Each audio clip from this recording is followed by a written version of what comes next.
Pernahkah Anda merasakan ada yang aneh ketika Anda sudah mempunyai uang begitu banyak?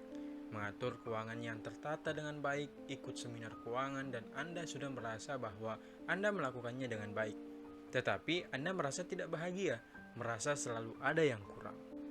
Nah, dalam buku Mind Over karya Brad Clowns dan Ted Clowns ini yang mengambil subjudul mengatasi kelainan keuangan yang menggerogoti kesehatan finansial. Buku ini diterbitkan pada tahun 2010 oleh penerbit Alex Media Komputindo yang memiliki ketebalan sebanyak 284 halaman. Nah, dalam buku ini secara umum memberikan pencerahan terhadap pembacanya bahwa ada hal yang membuat kita memiliki kelainan keuangan yang sumbernya dari masa lalu. Ada trauma berat yang kita alami pada masa lalu yang menjadi habit finansial kita di kemudian harinya. Yang pertama adalah kelainan keuangan. Kelainan keuangan adalah pola-pola kebiasaan finansial merusak yang berulang, dapat diduga dan sering kali kaku, yang menyebabkan stres, kebingungan, tekanan emosional, dan perlemahan yang parah pada beberapa titik utama dalam hidup kita. Kemudian yang selanjutnya adalah penyakit finansial. Penulis mengelompokkan orang berdasarkan kebiasaan finansialnya. Yang pertama, kelainan uang atau berurusan dengan uang dihindari secara sistematis, misalnya pengingkaran finansial, penolakan finansial, terlalu menghindari resiko, dan penghematan berlebih. Yang kedua adalah terdapat kelainan di mana orang sangat terobsesi untuk berbelanja atau memiliki uang atau benda-benda, misalnya menimbun workaholisme atau kecanduan bekerja, terlalu banyak mengambil resiko yang tidak beralasan, dan versi ekstrimnya ialah kecanduan judi dan pemborosan. Dalam kelompok terakhir terdapat kelainan yang berkaitan dengan hubungan seseorang dengan orang lain, ketidaksetiaan finansial, incest finansial, pemanfaatan finansial, dan ketergantungan finansial. Ketiga kelompok ini terjadi akibat masa lalu yang berkaitan dengan finansial yang menyebabkan terjadinya trauma berat. Kita ambil contoh orang yang kecanduan bekerja. Bisa jadi dalam masa kecilnya, ia hidup bersama keluarga yang sangat miskin.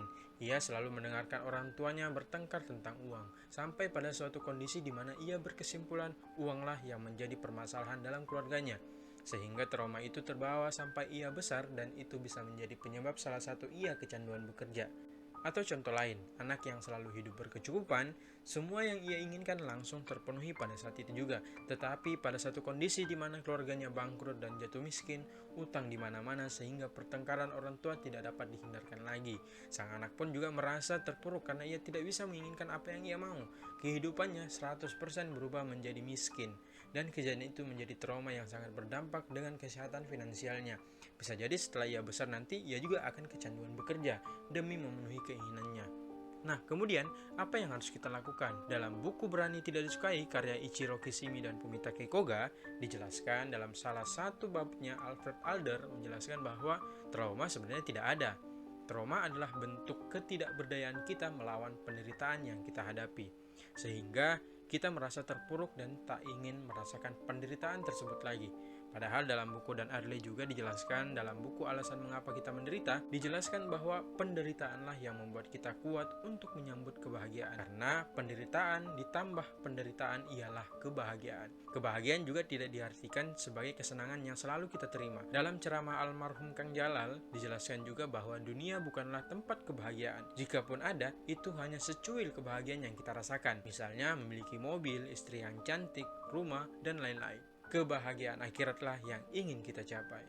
Kembali ke pertanyaan tadi, apa yang harus kita lakukan ketika kita memiliki sifat kesehatan finansial yang buruk? Seperti kata Adler tadi, bahwa kita harus menerima beban kelam yang kita dapati di masa lalu dan mencoba untuk berubah. Dan dalam Al-Quran surah Ar-Ra'd ayat 11 juga dijelaskan, Allah Subhanahu wa Ta'ala berfirman, sesungguhnya Allah tidak akan mengubah nasib suatu kaum hingga mereka mengubah diri mereka sendiri.